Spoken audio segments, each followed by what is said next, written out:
Welcome to New Stripe City, your YouTube channel for diehard Bengals fans. I'm your host, Ace Boogie, and today we're going to talk about where Andy Dalton can be traded to. So, the Cincinnati Bengals, there's been reports that Andy Dalton has been a high sought after uh, person to get picked up by another team. I can see this for many reasons. Number one, the fact that you're only going to have to pay him $17 million, that really makes him an increasingly great value for any team that's picking them up, because when you look at free agency, you're going to have to pay these guys that are coming out, whether you're talking about Phillip Rivers, Tom Brady, you talk about Jameis Winston, you even talk about guys that are restricted like Dak Prescott. You're going to have to pay them a ton of money. Like, the quarterback market is going to reset. It's at least going to be 30 million or close to 30 million per year starting for some of these guys. So imagine the difference between a Teddy Bridgewater and an Andy Dalton. There's really not that much of a difference, but for one guy you may pay 13 more million per year for that guy, which that's what adds value to Andy Dalton. That's what creates this value for him. So what are some teams, or who are some teams that could be in the Andy Dalton market? I think starting things off, just going by the cap space, I think the Colts are a viable option.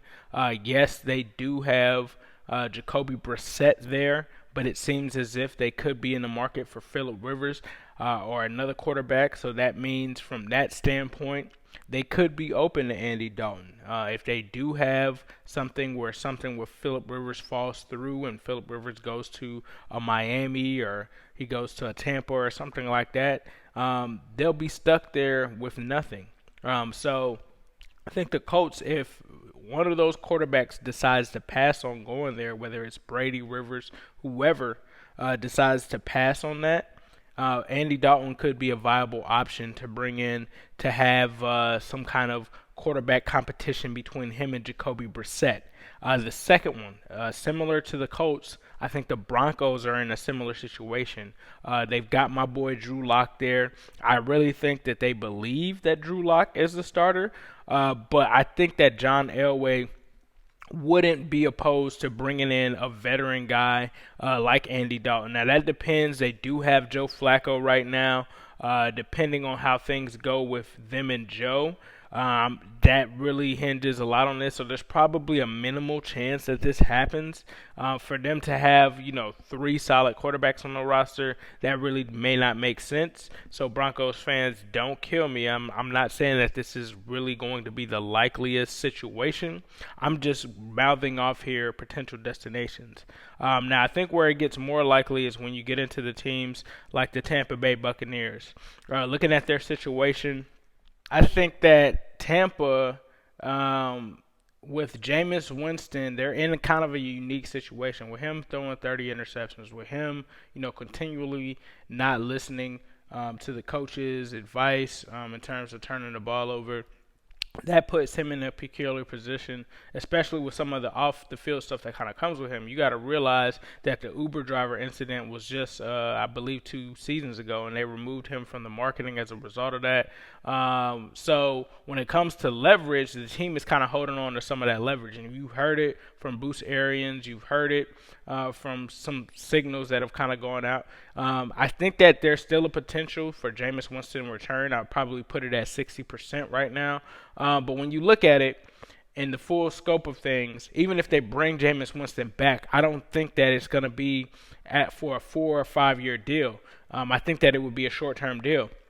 So if that's the case, and you don't believe that Jameis Winston is your guy, why not bring in Andy Dalton again for $13 million less? You get that 1 year of Andy Dalton. You get to see what he has, and you get to come out next year and next season and either draft your quarterback of the future or trade for one. It just gives you so much flexibility, and that's why this Andy Dalton trade asset, in my opinion, is worth a lot. Moving on to the next team, the Los Angeles Raiders. Another way for them to get up out of the Derek Carr kind of contract. And you're talking about John Gruden. This is a guy who's brothers with Jay Gruden. Jay Gruden was instrumental in drafting Andy Dalton. So that could be another team I think that you could see that could look at Andy Dalton and may offer up something for him. I mean, you got Mike Mayock there.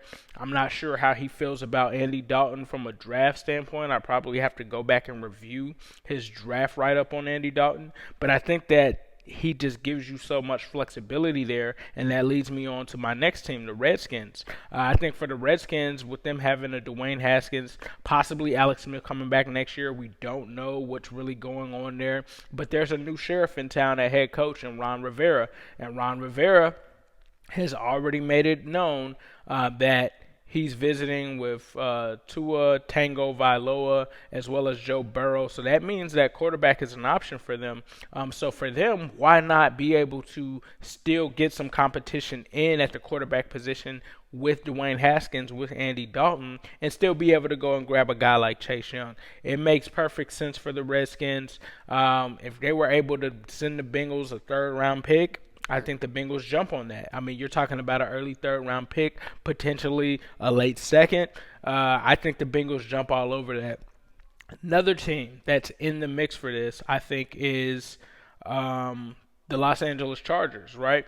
The Los Angeles Chargers, they've moved on from Phillip Rivers. They have Tyrod Taylor there. But I would definitely say Andy Dalton would be an upgrade over Tyrod Taylor. So that gives you a legitimate quarterback to have there. I'm not sure if it riles those fans up. Now, that could be a potential issue for them, being that they are kind of lacking in attendance and stuff like that. Andy Dalton doesn't really provide so much juice for your organization, but he does provide you with that flexibility. He allows you to be able to take another player other than a quarterback in this draft. So, for instance, with the Chargers picking 6, if guys like Tua and Burrow and Herbert fly off the board, they don't have to reach for a guy like Jordan Love. They can already have Andy Dalton in their pocket. They can go after some other key pieces that they may need at the top end of this draft.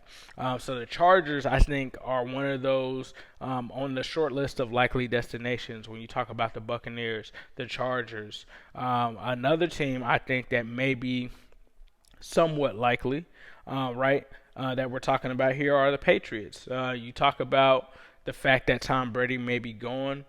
You talk about the fact that Andy Dalton has that low costing contract. Now, there are maybe some cheaper options. I don't know what Marcus Mariota would command on the market. But if Tom Brady ends up leaving there, I think that the Patriots, being that they've done deals with the Bengals in the past, being that the Bengals want to do right by Andy Dalton, it's to me a match made in heaven. I think it's one of the most likely outside of this next scenario that I'm going to talk about in terms of a trade and a deal being done surrounding Andy Dalton. The most likely, I think, the Chicago Bears. They came out last night and said that they're looking for a veteran quarterback. They have the worst starting quarterback in the league currently in Mitchell Trubisky, and I think that if you bring a guy like Andy Dalton in there, it's the perfect fit. It's not a guy that you have to pay a lot for. If he doesn't work out, you have the one-year deal. If it does work out, you're in a great position. You have good weapons there. You have a great defense. You have a potential to win. So I think that the Chicago Bears, I think, are the most likely suitor. Everyone's been talking about them since the trade deadline last season, and I think that rightfully so, they are the most likely destination to trade for Andy Dalton. They've got $26 million cap right now.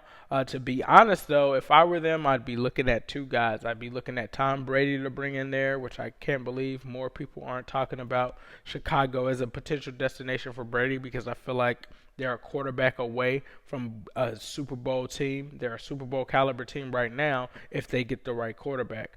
But yeah, I think that the Chicago Bears, if they strike out on Brady and they don't have enough money to make that offer, I think that they go after Andy Dalton.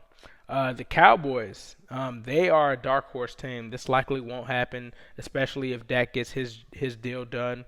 But if they do come to some kind of disagreement, they don't want to pay Dak that money, and they feel like they need to look at their options, Dallas Cowboys make sense because it would be a team that Andy Dalton would play for.